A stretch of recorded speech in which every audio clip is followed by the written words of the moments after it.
ঘন কুয়াশা আর গুড়ি গুড়ি বৃষ্টিতে সারা দেশে বেড়েছে শীতের তীব্রতা। বিপর্যস্ত জনজীবন, কষ্ট বেড়েছে নিম্ন আয়ের মানুষের।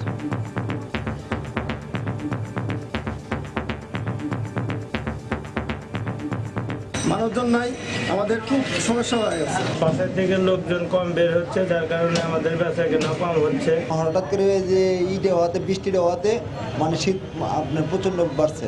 শীতকালে তো বৃষ্টি সবসময় হয় না, কাজে এই বৃষ্টির জন্য একটু অসুবিধা হচ্ছে। বৃষ্টি কেটে গেলে শীত আরো বাড়বে বলছে আবহাওয়া অফিস। যেহেতু এখানে সাথে পূবালি লঘুচাপের সংমিশ্রণ ঘটেছে, সেই জন্য বৃষ্টিপাতটা হচ্ছে। যখন এইটা মেঘটা কেটে যাবে তখনই শৈত্যপ্রবাহটার আরম্ভ হয়েছে। দেখছিলেন প্রধান শিরোনাম। সন্ধ্যার সময় সঙ্গে আছি আমি ইশরাত জাহান এবং আমি ফাহমিদা মৌটুসী। এবার অন্যান্য শীর্ষ সংবাদ। মুক্তিপণ না পেয়ে কক্সবাজারের রামুতে দুই ভাইকে হত্যা, গভীর জঙ্গল থেকে লাশ উদ্ধার, জড়িত সন্দেহে আটক 4। সিঙ্গাপুরে জঙ্গি সন্দেহে 27 বাংলাদেশি গ্রেফতার, 26 জনকে ফেরত পাঠানো হয়েছে দেশে, স্ট্রেট টাইমসের প্রতিবেদনে প্রকাশ। মানবতা বিরোধী অপরাধ মামলায় জামায়াত নেতা শামসুল সহ 5 জনের বিরুদ্ধে তদন্ত প্রতিবেদন চূড়ান্ত, 195 পাকিস্তানি সেনার অপরাধ তদন্তে কমিটি। পেশাগত অসদাচরণের দায়ে পুলিশের বিরুদ্ধে ফৌজদারি ব্যবস্থা নেওয়ার হার কম, বাড়ছে আস্থার সংকট, অপরাধ তদন্তে নিরপেক্ষ সংস্থা করার তাগিদ বিশেষজ্ঞদের। এবং অনভিজ্ঞ দল নিয়ে মাঠে নামার খেসারত দিল বাংলাদেশ, খুলনায় তৃতীয় টি-20তে 31 রানে হারল টাইগাররা, সিরিজে ফিরল জিম্বাবুয়ে।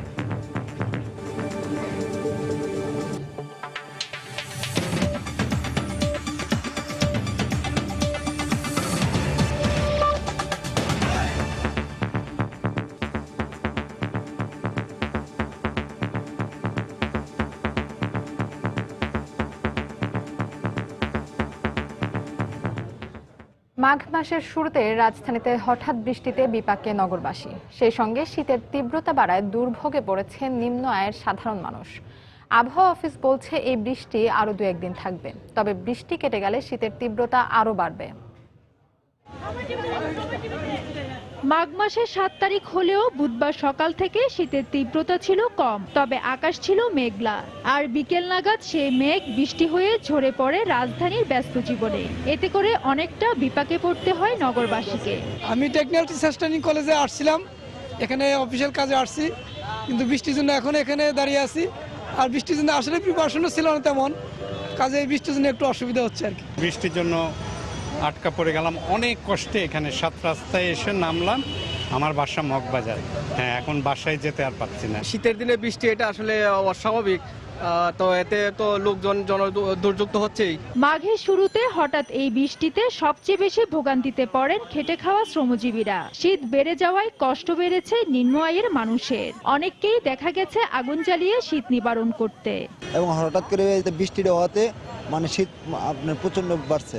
উত্তরে বাতাস, অতিরিক্ত শীত বাড়ছে, কষ্ট বাড়ছে, মানে আমরা থাকতে পারতাছি না শীতের জ্বালা।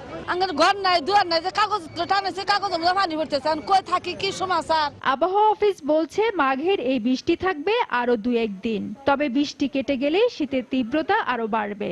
স্বাভাবিক একটা প্রক্রিয়া, পশ্চিমা লঘুচাপগুলো পশ্চিম থেকে আসে, পূর্ব দিকে চলে যায়।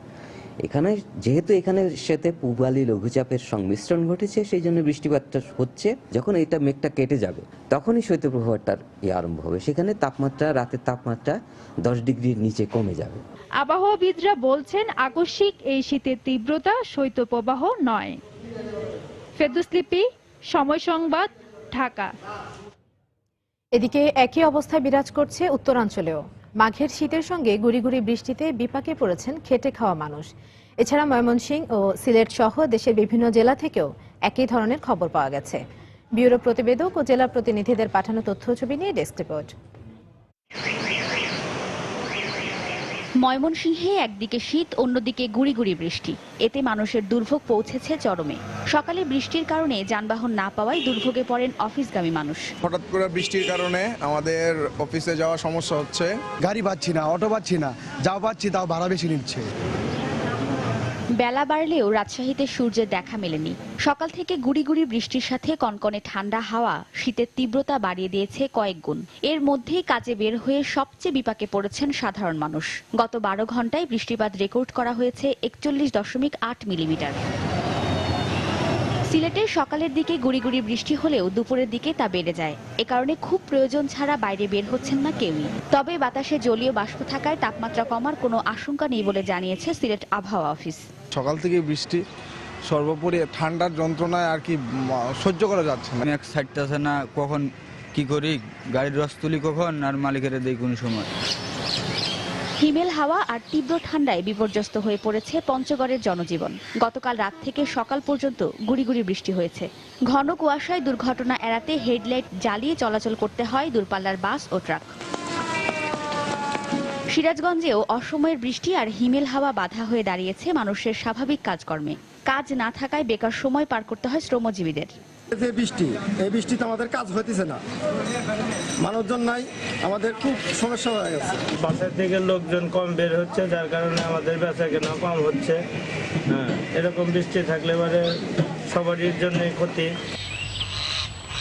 এছাড়া ঠাকুরগাঁও, দিনাজপুর ও নেত্রকোনায় মাঘের শুরুতে হঠাৎ বৃষ্টিতে চরম দুর্ভোগে পড়তে হয়েছে শ্রমজীবীদের। ওয়াহিদা স্বপ্না, সময় সংবাদ। মুক্তিপণ না পেয়ে কক্সবাজারের রামুতে 2 ভাইকে হত্যা করেছে অপহরণকারীরা। এ ঘটনায় জড়িত সন্দেহে আটক করা হয়েছে 4 জনকে। তাদের দেওয়া তথ্যে উদ্ধার করা হয় 2 শিশুর লাশ। পুলিশের ধারণা অপহরণের আলামত লুকাতেই হত্যা করা হয় 2 শিশুকে। কক্সবাজার প্রতিনিধি সুজাউদ্দিন রুবেলের পাঠানো তথ্য ছবি নিয়ে ডেস্ক রিপোর্ট। থানার মধ্যে না জিজ্ঞেস করছে, শুক্র এই মুখ জমা দিয়েছে। আমরা ওই জয়নালের বাড়িতে এই লাশ মেরে ফেলেছে। মেরে ফেলার পর ওই বাগানের মধ্যে গিয়ে নদীর কাছায় ফেলে দিয়েছে। অপহরণের 2 দিন পর 2 ভাতিজার লাশ উদ্ধারের মর্মান্তিক ঘটনা এভাবেই বর্ণনা করছিলেন জাহাঙ্গীর। স্বজনরা জানায়, নেহায়েত টাকার জন্যই হাসান ও হোসাইনকে অপহরণ করেছিল একই এলাকার শুক্কুর ও তার দল।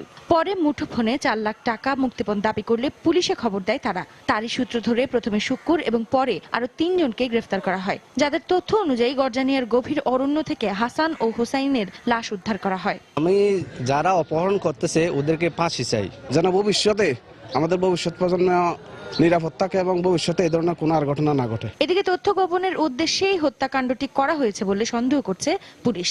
অপরাধীদের মূল উদ্দেশ্যটাই ছিল অপহরণ করে মুক্তিপণ আদায় করা, কিন্তু প্রতিবেশী হওয়ার কারণে বাচ্চাগুলো হয়তো তাদেরকে চিনে ফেলেছে। আসামিরা দিতে হওয়ার পরে তারা তথ্য গোপন করার জন্য বাচ্চাগুলোকে হত্যা করছে বলে আমাদের প্রাথমিক তদন্ত মনে হয়েছে। বাচ্চাগুলো মৃত অবস্থায় পাওয়া গেছে এবং যিনি বাচ্চাগুলো পোস্টমর্টেম করছে উনি ধারণা করছে এটা গলা টিপে হত্যা। 8 বছর বয়সী হাসান বাইশারি শাহ নুরুদ্দিন মাদ্রাসায় 3য় শ্রেণীর ছাত্র ছিল। একই শ্রেণীতে বড়বিল সরকারি প্রাথমিক বিদ্যালয়ে পড়াশোনা করত হোসাইন। এই ঘটনার সাথে জড়িত আরও বেশ কজন রয়েছে বলে জানিয়েছে পুলিশ। তাদের গ্রেফতারে অভিযান অব্যাহত রয়েছে। সময় সংবাদ, কক্সবাজার। পুলিশের অপরাধ তদন্তে একটি স্বাধীন নিরপেক্ষ সংস্থা থাকা প্রয়োজন, যে সংস্থাটি সব ধরনের প্রভাবমুক্ত হয়ে কাজ করবে, এমন অভিমত বিশেষজ্ঞদের। আর মানবাধিকার কর্মীরা বলছেন, কিছু পুলিশ সদস্যের কারণে এই বাহিনীর প্রতি জনগণের যে আস্থার সংকট তৈরি হয়েছে, তাদের বিরুদ্ধে ব্যবস্থা নেওয়া গেলে সেই সংকট কেটে যাবে। আফজাল হোসেনের রিপোর্ট।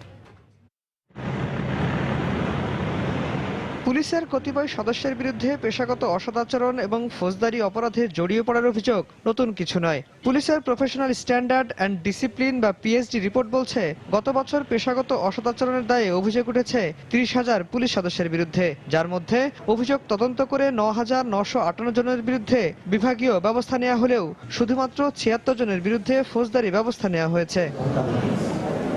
তবে প্রশ্ন রয়েছে, পুলিশের বিরুদ্ধে পুলিশের তদন্ত কতটুকু নিরপেক্ষ হয় বা জড়িতদের বিরুদ্ধে ব্যবস্থা নিতে ঊর্ধ্বতন কর্তৃপক্ষ কতটুকু আন্তরিক তা নিয়ে বিশেষজ্ঞরা বলছেন, এসবের ঘাটতির কারণে পুলিশের প্রতি জনগণের আস্থার সংকট তৈরি হয়েছে। পুলিশের উপরে সাধারণ মানুষের যে আস্থা ভরসা থাকার কথা ছিল সেটা সেই মাত্রায় নাই। তার কারণ হলো পুলিশ তার যে নিয়ম নীতি রয়েছে, তার যে আচরণবিধি রয়েছে, তার বাইরে যে এমন আচরণ করছে যে আচরণের জন্য সে কোনো রকমভাবেই বিচারের সম্মুখীন হচ্ছে না, কোনো জবাবদিহিতা তাকে করতে হচ্ছে না। যেহেতু এখানে তাদের আমরা বলবো যে এখানে সংস্কার হয়নি, জবাবদিহিতার আওতায় রিলেটিভলি কম, তারা কিন্তু প্রচুর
বয়সের সঙ্গে সঙ্গে ক্রমেই এগিয়ে চলেছে বাংলাদেশ।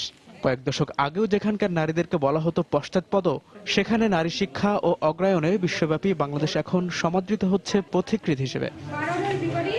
শিক্ষা দীক্ষার মতো নারীরা পিছিয়ে নেই প্রযুক্তির ব্যবহারেও। সরকারি হিসেবে দেশে ইন্টারনেট ব্যবহারকারী প্রায় 5.5 কোটি জনগোষ্ঠীর মধ্যে নারীর সংখ্যা 1 কোটিরও বেশি, যাদের বড় একটি অংশ আবার যুক্ত রয়েছেন ফেসবুক, টুইটার সহ বিভিন্ন সামাজিক যোগাযোগ মাধ্যমের সঙ্গে। কিন্তু সাইবারের মুক্ত জগতে তারা কতটা নিরাপদে বিচরণ করতে পারছেন? আমরা এটা হ্যাক করছে, খুব অশ্লীল কিছু স্ট্যাটাস, পর্ন ভিডিও আপলোড দেওয়া হয়েছে। সম্মানের দিকটা চিন্তা করে হয়তো সবাই ওই জিনিসটা প্রকাশ করতে চায় না। আমি যদি রাস্তা দিয়েও হাঁটতে যাই বা ক্লাসেও যাই, দেখা যায় যে আমাকে অন্য দৃষ্টিতে দেখে, যে আর কোনো মেয়ে পেল না, ওকেই ধরলো।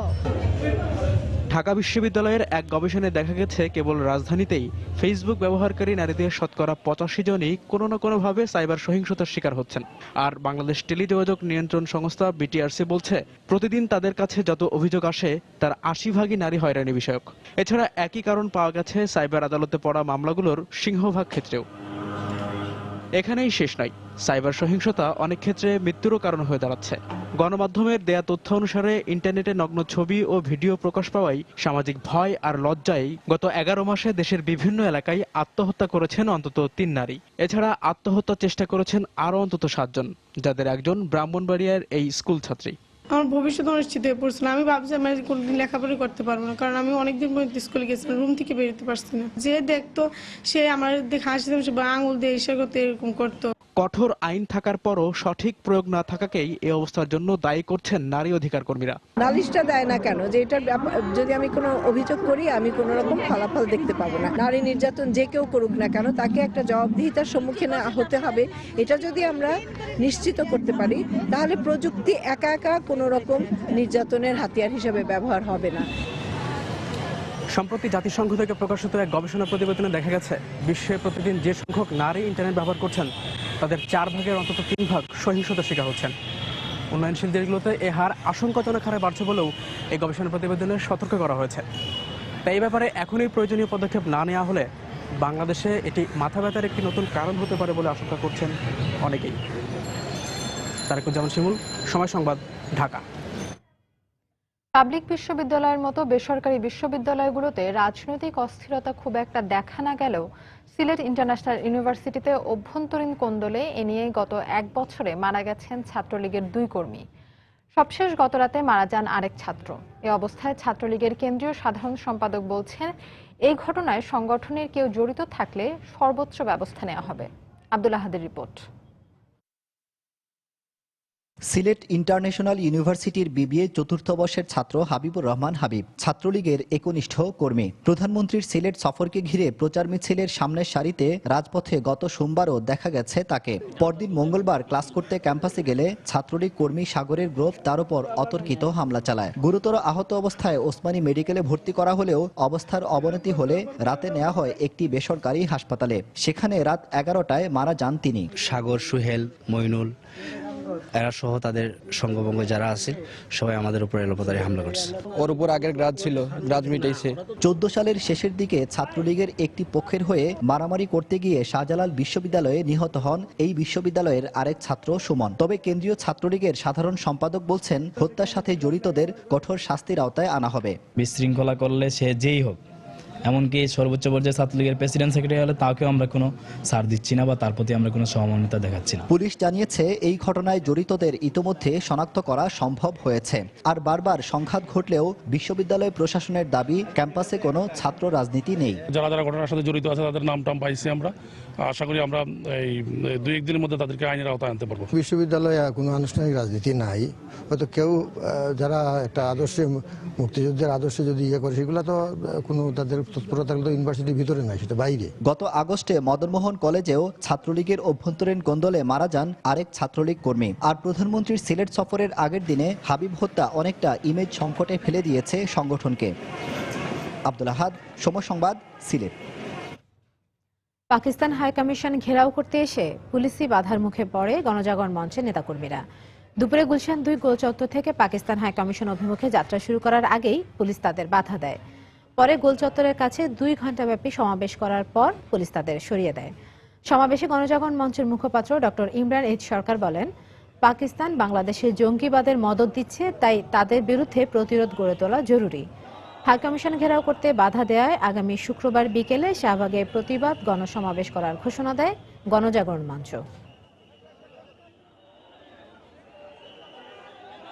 দেশের ভেতরে বাংলাদেশের নাগরিকদের হত্যা করা হচ্ছে, লেখক প্রকাশকদের হত্যা করা হচ্ছে, রাজনীতিবিদদের হত্যা করা হচ্ছে। আপনারা দেখেছেন ব্রাহ্মণবাড়িয়াতে কি আক্রমণ হয়েছে। এই আক্রমণ কোথা থেকে আসলো? এই আক্রমণের মূল কেন্দ্রবিন্দু এই পাকিস্তান হাই কমিশন। যদি পাকিস্তান হাই কমিশন এদেরকে বাংলাদেশ থেকে বিতাড়িত না করা যায়, তাহলে বাংলাদেশকে রক্ষা করা যাবে না। বাংলাদেশ আরেকটা পাকিস্তান হয়ে যাবে, বাংলাদেশ জঙ্গিবাদীদের আখড়ায় পরিণত হয়ে যাবে। চলতি বছরের এপ্রিল মাসের মধ্যে রাজধানীর প্রধান সড়কগুলোকে হকার মুক্ত করার ঘোষণা দিলেন উত্তর সিটির মেয়র আনিসুল হক। দুপুরে রাজধানীর মোহাম্মদপুরে বাংলাদেশ ইউনিভার্সিটিতে আলোচনা সভায় তিনি কথা বলেন। বাংলাদেশ ইউনিভার্সিটির আরবান ল্যাবে রাজধানী ঢাকা নিয়ে 3টি গবেষণার ফলাফল উপস্থাপন করা হয়। ঢাকা শহরের হারিয়ে যাওয়া খাল, বাস ও ট্রাক স্ট্যান্ড উচ্ছেদ এবং নগরীর শব্দ ও বায়ু দূষণের গবেষণার ফলাফল উপস্থাপন করা হয়। নগর বিশেষজ্ঞ ইকবাল হাবিব ও জাহাঙ্গীরনগর বিশ্ববিদ্যালয়ের অধ্যাপক ডক্টর মোহাম্মদ আক্তার মাহমুদ গবেষণার ফলাফলগুলো উপস্থাপন করেন। এ সময় তারা যানজটমুক্ত, পরিবেশ বান্ধব, দূষণমুক্ত ঢাকা গড়ার বিষয়ে বিভিন্ন বিষয় তুলে ধরেন। অনুষ্ঠানে বাংলাদেশ ইউনিভার্সিটির উপাচার্য সহ বিভিন্ন বিভাগের শিক্ষক ও শিক্ষার্থীরা উপস্থিত ছিলেন।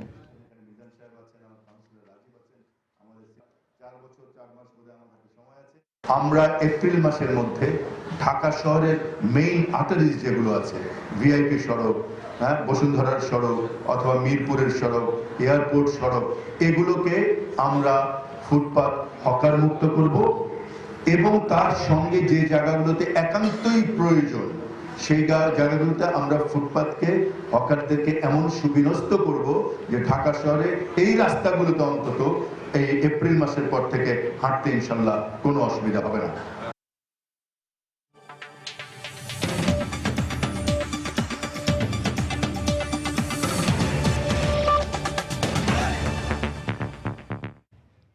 পাকিস্তানের খাইবার পাখতুনখোয়া প্রদেশের বাচা খান বিশ্ববিদ্যালয়ে বন্দুকধারীদের হামলায় শিক্ষক ও শিক্ষার্থী সহ 25 জন নিহত হওয়ার খবর পাওয়া গেছে।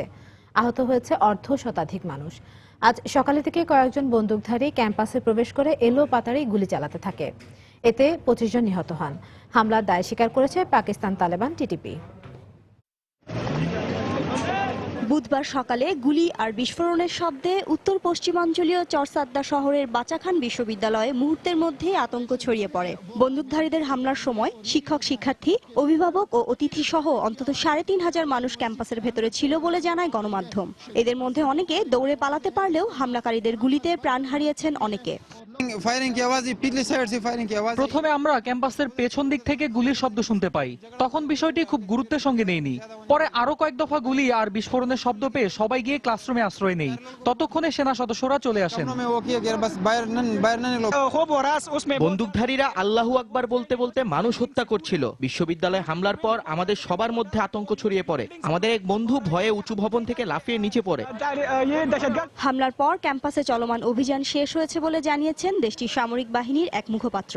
তিনি জানান, সন্ত্রাসীদের গুলিতে কয়েকজন পুলিশ সদস্য আহত হন। এছাড়া আহত অর্ধশতাধিক মানুষকে স্থানীয় বিভিন্ন হাসপাতালে নেওয়া হয়। এরই মধ্যে হামলার দায় স্বীকার করে বিবৃতি দিয়েছে পাকিস্তানি তালেবান টিটিপি। এর আগে 2014 সালের ডিসেম্বরে পেশোয়ারে সেনা পরিচালিত স্কুলে তালেবান হামলায় শতাধিক শিশু, শিক্ষার্থী সহ প্রায় 150 জন নিহত হয়। শিরিন আক্তার, সময় সংবাদ।